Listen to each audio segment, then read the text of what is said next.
गौर से देखिए गाइस इस फिगर को। यहाँ आप देख पा रहे होंगे एक टीवी है, टीवी और ये सैटेलाइट है। सैटेलाइट के द्वारा टीवी का सिग्नल किस तरह से प्रकाशित होता है, गौर से देखिए इसको। ये आप देख पा रहे होंगे, ये हम लोग जो है यूज़ करते हैं, अपने छत पे लगाते हैं इस सैटेलाइट को, इस डिस्क को, जिस कारण से टीवी में कनेक्शन आता है। तो आज हमारा जो पूरा लेक्चर चलने वाला है वो इस बात पर चलने वाला है कि टीवी में कम्युनिकेशन किस तरह से होता है। साथ ही साथ आज हम लोग डिस्कस करने वाले हैं गाइस, देखिए यहाँ पर सैटेलाइट्स के बारे में। देखिए यहाँ सैटेलाइट्स आप देख पा रहे होंगे, एक जियो स्टेशनरी सैटेलाइट है, एक पोलर सैटेलाइट है। तो इन सैटेलाइट्स के बारे में आज हम लोग जानेंगे, और हम लोग जानेंगे आज रिमोट सेंसिंग क्या होता है इसके बारे में। आज जो है हमारा लास्ट लेक्चर है ये कम्युनिकेशन सिस्टम का। आज के बाद कम्युनिकेशन सिस्टम में आपको कोई भी प्रॉब्लम नहीं होगा। इसके बाद कल एक लेक्चर आएगा जिसमें से वो सारे क्वेश्चन जो एग्जाम पॉइंट ऑफ व्यू से इंपॉर्टेंट होंगे उसको हम लोग कल डिस्कस कर लेंगे गाइस। तो बहुत कुछ है जानने के लिए आज के हमारे इस वीडियो में।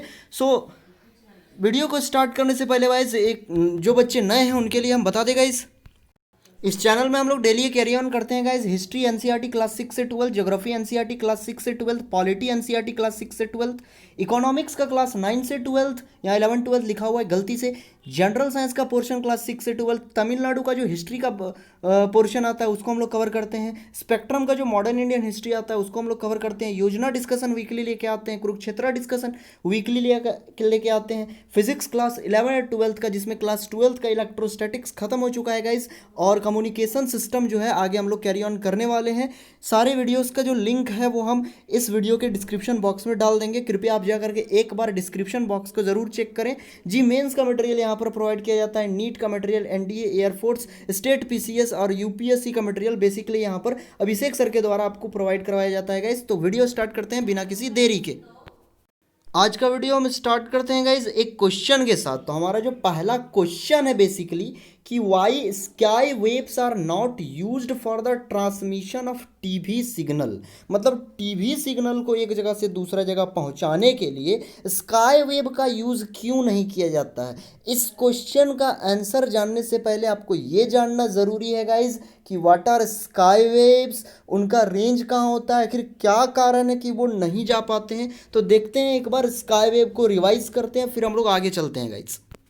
देखिए गाइज इस फिगर को ध्यान से देखिए, यहाँ पर एक वेव ऊपर जा रहा है और इसको जो आयनोस्फीयर है, आयनोस्फीयर बेसिकली वो लेयर होता है अर्थ के एटमोस्फीयर का जो आयन से मिलके बना होता है। तो आयनोस्फीयर उसको वापस नीचे फेंक दे रहा है, और ये जो वेव है इसे स्काई वेव बोलते हैं।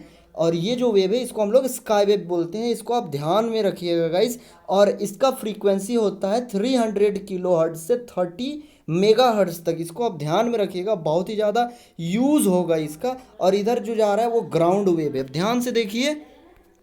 देखिए भाई ये जो जा रहा है इधर ये हो गया स्काई वेव, और ये है आयनोस्फीयर। आयनोस्फीयर इसको वापस रिफ्लेक्ट बैक कर रहा है। मतलब वैसे वेव जो आयनोस्फीयर से टकराने के बाद वापस पृथ्वी की सतह में आ जाते हैं उन्हें हम लोग स्काई वेव कहते हैं। आयनोस्फीयर क्या होता है, ट्रोपोस्फीयर क्या होता है, स्ट्रेटोस्फीयर क्या होता है, ये सब सभी के लिए हम गाइस एक सेपरेट वीडियोस बना चुके हैं, आप जा करके उस वीडियो को देख सकते हैं। वीडियो का लिंक हम डिस्क्रिप्शन बॉक्स में आपको प्रोवाइड करवा देंगे गाइस, ओके।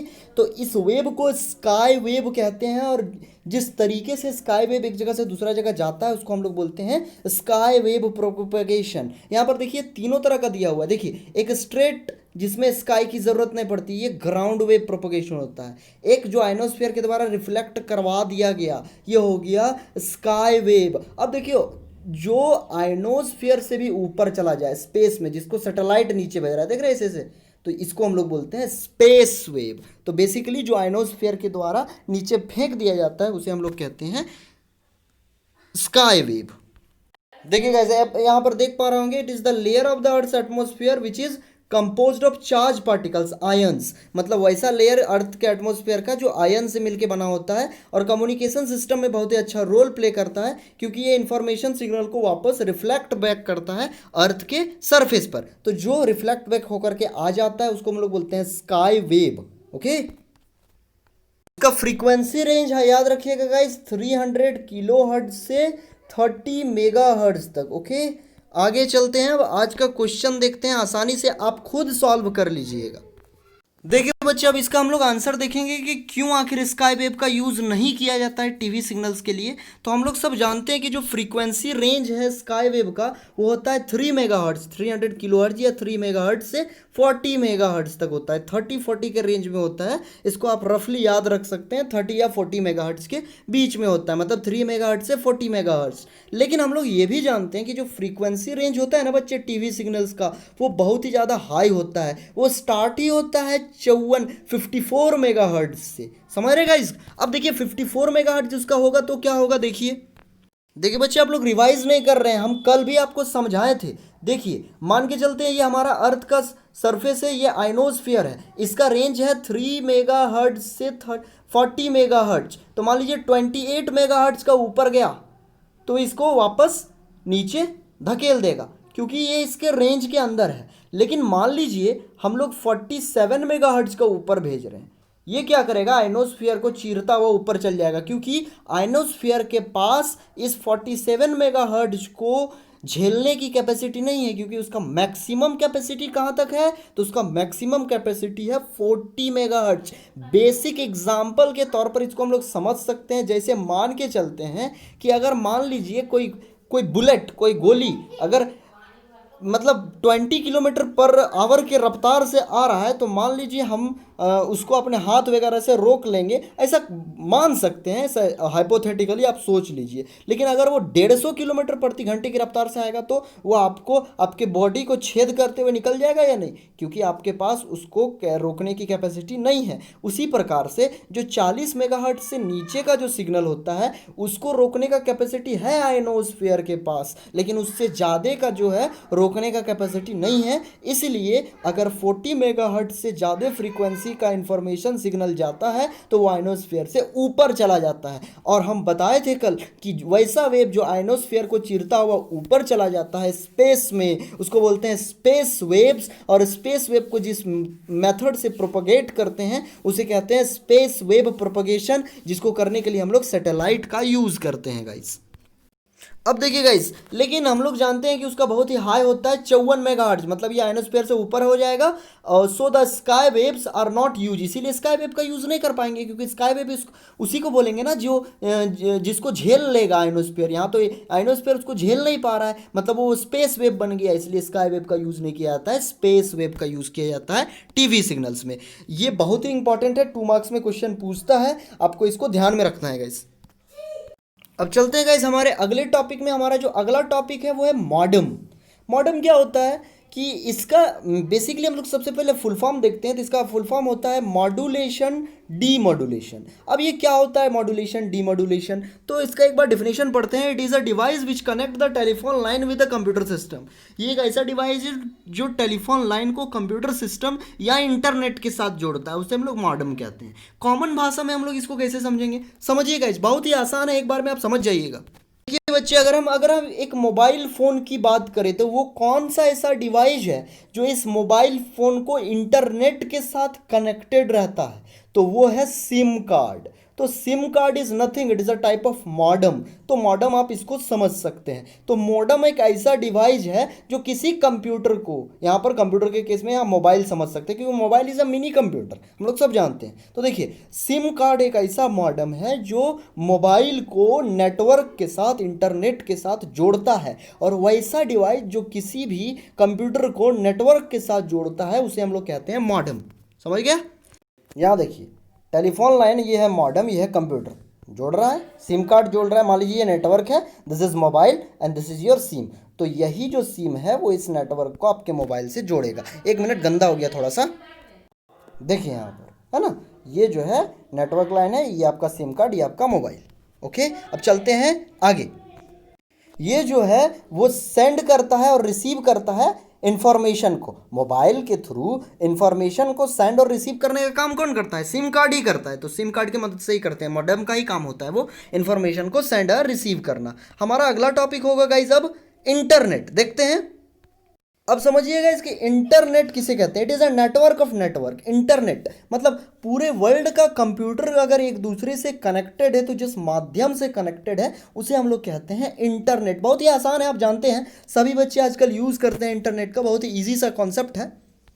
अगले टॉपिक में आगे बढ़ने से पहले एक बार हम चाहेंगे गाइस कि आप एक बार रिवाइज करें। एक चीज़ और है, एक बार बोल देते हैं फटाफट। जैसे देखिए जिसमें देखिए अर्थ के सरफेस में जब एंटीना बहुत सामने होता है इसे बोलते हैं ग्राउंड वेव, जिसको आयनोस्फीयर रिफ्लेक्ट कर देता है, इसे हम लोग कहते हैं क्या, इसे कहते हैं स्काई वेव। और स्काई वेव से ऊपर जो चला जाता है उसको बोलते हैं स्पेस वेव। और स्पेस वेव के प्रोपगेशन के लिए सैटेलाइट का यूज़ किया जाता है, जैसे हमने अभी पहले आपको बताया। अब जो हमारा पूरा टॉपिक चलने वाला है वो सैटेलाइट के इर्द गिर्द चलने वाला है। तो एक बार आप सैटेलाइट को देखिएगा। इस जैसा कि हमने वीडियो के स्टार्टिंग में आपको दिखाया, देखिए दो तरह का सैटेलाइट है, एक है जियो स्टेशनरी सैटेलाइट और एक है पोलर सैटेलाइट। ओके, देखिए गाइस हमारा टॉपिक है सैटेलाइट कम्युनिकेशन। सैटेलाइट कम्युनिकेशन किसे कहेंगे, तो sending end receiving the information signal by the use of satellite is called satellite communication. जब हम लोग इंफॉर्मेशन सिग्नल को सैटेलाइट का यूज करके एक जगह से दूसरे जगह भेजते हैं तो इसे हम कहते हैं सैटेलाइट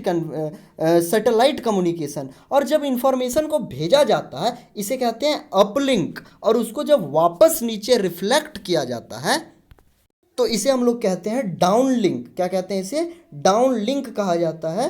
तो और दो तरह का जो है ये आपका जा करके सैटेलाइट होते हैं, एक होते हैं जियो स्टेशनरी सैटेलाइट, एक होते हैं पोलर सैटेलाइट। इसको ध्यान से समझेंगे गाइस।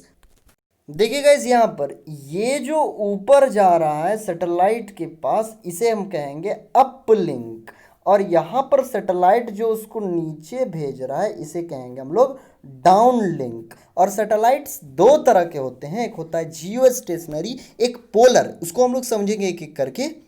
बच्चे हमारी ये है, मान लीजिए हमारी ये प्यारी पृथ्वी। अब देखिए इसमें जो सैटेलाइट मूव करेगा ना वो दो तरीके से मूव करेगा। एक मान लीजिए इस तरह के ऑर्बिट में मूव कर रहा है, तो जो सैटेलाइट इस तरह के ऑर्बिट में मूव करता है उसको हम लोग बोलते हैं जियो स्टेशनरी सैटेलाइट। Okay, GSS. और एक तरह का ऑर्बिट होता है, इसको समझाते हैं एक बार में। देखिए ये हमारी प्यारी पृथ्वी, एक सैटेलाइट इधर से होता है और इस तरह के सैटेलाइट को हम लोग बोलते हैं पोलर सैटेलाइट। तो इस तरह से दो तरह का सैटेलाइट होता है, एक होता है जियो स्टेशनरी, एक होता है पोलर। अब देखिए गाइस होता क्या है कि जियो स्टेशनरी और पोलर में देखिए एक चीज़ है कि हमारा जो जियो स्टेशनरी सैटेलाइट है जो ऐसे मूव करता है, एक जियो stationery satellite 1/3 part of the earth को जो है कवर करता है। इसको समझेंगे हम लोग। जैसे ये हमारा अर्थ है तो इसका अगर 3 पार्ट कर दे तो एक जियो स्टेशनरी सैटेलाइट एक पार्ट को कवर कर लेता है। मतलब एक पार्ट में जितना भी घटना हो रहा है उसका इंफॉर्मेशन हमको एक सैटेलाइट से मिल जाएगा, क्योंकि इन जियो स्टेशनरी सैटेलाइट्स का हाइट भी बहुत ऊंचा होता है, 3600,000।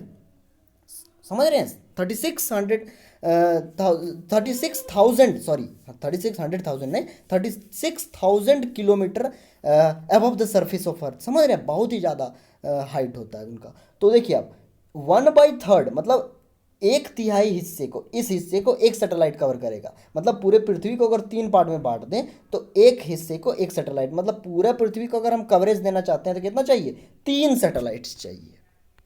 देखिए गाइस यहाँ पर आप देख पा रहे होंगे, इधर देखिए जियो स्टेशनरी सैटेलाइट और एक होता है पोलर सैटेलाइट। जल्दी कौन कवर करता है दूरी को, तो जल्दी कवर करता है पोलर सैटेलाइट। आप देख पा रहे होंगे कि पोलर सैटेलाइट का जो है ऑर्बिट जो ग्रीन कलर में दिखाया हुआ है वो थोड़ा छोटा है, और यहाँ पर जो जियो स्टेशनरी सैटेलाइट का जो ऑर्बिट है जो येलो कलर में दिखाया गया है वो थोड़ा बड़ा है। तो जाहिर सी बात है जल्दी कवर कौन करेगा दूरी, तो पोलर सैटेलाइट करेगा, क्योंकि उसका स्पीड भी जल्दी होता है। अब हमारा अगला टॉपिक है guys remote sensing. Remote sensing बहुत ही आसान है, कुछ भी नहीं है इसमें। समझिए रिमोट सेंसिंग किसे कहेंगे, मतलब बिना एक जगह से दूसरा जगह गए इंफॉर्मेशन पता करना, उसे कहते हैं रिमोट सेंसिंग। इसको समझेंगे गाइस ध्यान से।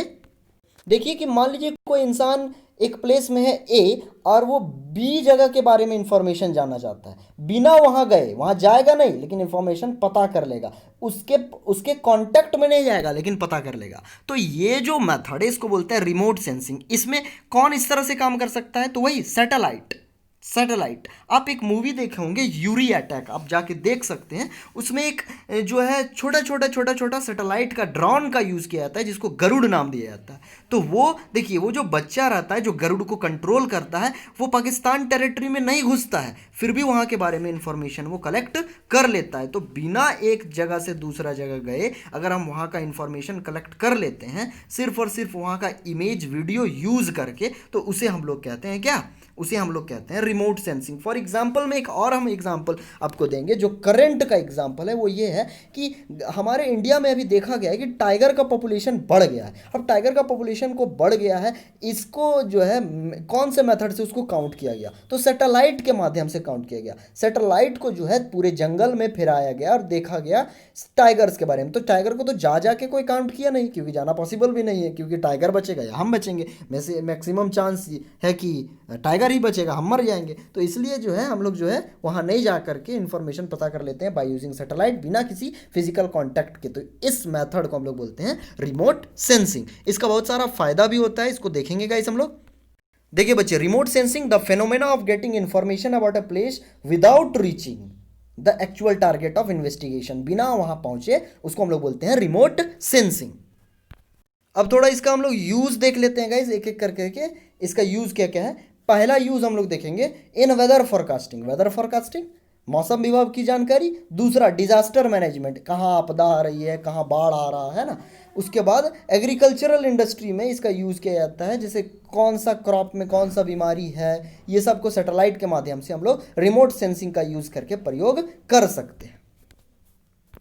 अब हमारे अगले टॉपिक और जो लास्ट टॉपिक है इस यूनिट का, उसको जानने से पहले एक फिगर आपको देखना बहुत ही ज़रूरी है गाइज। उस फिगर को हम आपको दिखाते हैं। देखिए गाइज, ये जो टावर है ये कितना दूरी तय करेगा। मतलब होता है ना कि एक टावर जनरली 5-10 किलोमीटर तक में जो है नेटवर्क अपना फैला सकता है। इस तरह हर 5-10 किलोमीटर में एक एक टावर लगाना पड़ता है। तो एक टावर कितना दूरी तक जो है अपना नेटवर्क को फैला सकता है, इसका एक्सप्रेशन कैसे निकालेंगे। एकमात्र एक्सप्रेशन है इस पूरे यूनिट में, बहुत ही आसान है इस यूनिट का ये एक्सप्रेशन। तो उसका एक्सप्रेशन आप लोग देखेंगे कि कितना रेंज जो है एक टीवी टावर का होता है, कितना दूर वो कवरेज दे सकता है। देखिए बच्चे, expression for the range of TV tower बहुत ही आसान है। इसमें सिर्फ एक पाइथागोरस थ्योरम का यूज करेंगे, आसानी से आपको समझ में आ जाएगा। इसमें 90% इंपॉर्टेंट है गाइस, इस फिगर को समझना। आप एक बार फिगर को देखिएगा ध्यान से, जब हम समझाएंगे स्किप मत कीजिएगा। लास्ट टॉपिक है बस, इसके बाद खत्म हो जाएगा आपका ये पूरा यूनिट। स्टार्ट करते हैं। यहाँ देखिए गाइस, ये जो है एक टावर है ए बी एक टावर है, और ये जो सेमी सर्कल बनाया हुआ है ये हमारा अर्थ है। ए बी एक टावर है, और टावर से हम एक इमेजनरी लाइन ड्रॉ किए हैं अर्थ के सरफेस पर। दोनों का लेंथ सेम लिए हैं डी, यही वो रेंज है जो हमको निकालना है। अब यहाँ देखिए, सेंटर ऑफ अर्थ से सरफेस तक का दूरी आर, और ये सेंटर पर भी आर है। अब एक चीज़ हम लोग ऐसा मान के चले हैं गाइस, एक चीज़ हम लोग ऐसा मान के चले, ये देखिए ये जो लाइन है ना, ये टेंजेंट पास होगा इधर से।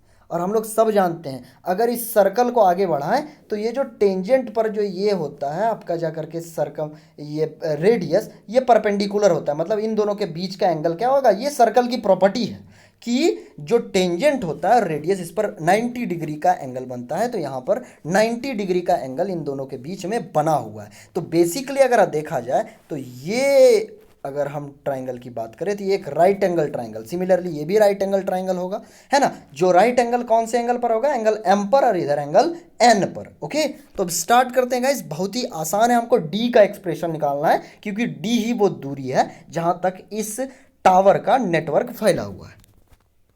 गाइस, हम लोग फिगर में क्या माने हैं, डी जो था रेंज, एच जो था हाइट था टावर का। ओके, देखिए यहाँ पर इस ए बी का हाइट जो है वो एच माने हम लोग। इसका मतलब है यहाँ पर अगर ओ ए निकालने बोले तो H प्लस आर, है ना, पूरा दूरी। अब आर जो है रेडियस। अब यहाँ पर पाइथागोरस लगाएंगे हम। देखिए इधर, देखिए बच्चे, इस ट्राइंगल की बात कर रहे हैं हम, इस ट्राइंगल की, यहाँ पर 90 डिग्री। इसमें अगर हम पाइथागोरस लगाएं तो ये 90 डिग्री, ये 90, मतलब इन दोनों में से कोई एक जो है वो बेस होगा और एक जो है वो पिलर होगा। क्योंकि देखिए ऐसा होता है पाइथागोरस थ्योरम एक होता है बेस, एक होता है पिलर, मतलब 90 डिग्री का अगल बगल का जो साइड है, एक बेस होता है एक पिलर, और इसके अपोजिट, इस एंगल के अपोजिट वाला जो साइड होता है वो होता है हाइपोटेनियस। तो बेसिकली इस ट्राइंगल में अगर हम देखें गाइस, तो ये है हमारा हाइपोटेनियस, इसको बेस, इसको हाइट हम लोग मान सकते हैं। मतलब बेसिकली हम लोग जानते हैं पाइथागोरस थ्योरम में कि बेस का स्क्वायर प्लस पिलर का स्क्वायर इक्वल टू हाइपोटेनियस का स्क्वायर। इस केस में हमारा हो जाएगा, देखिए गाइस, इस केस में हो जाएगा D square plus R square is equal to A O का होल स्क्वायर होगा।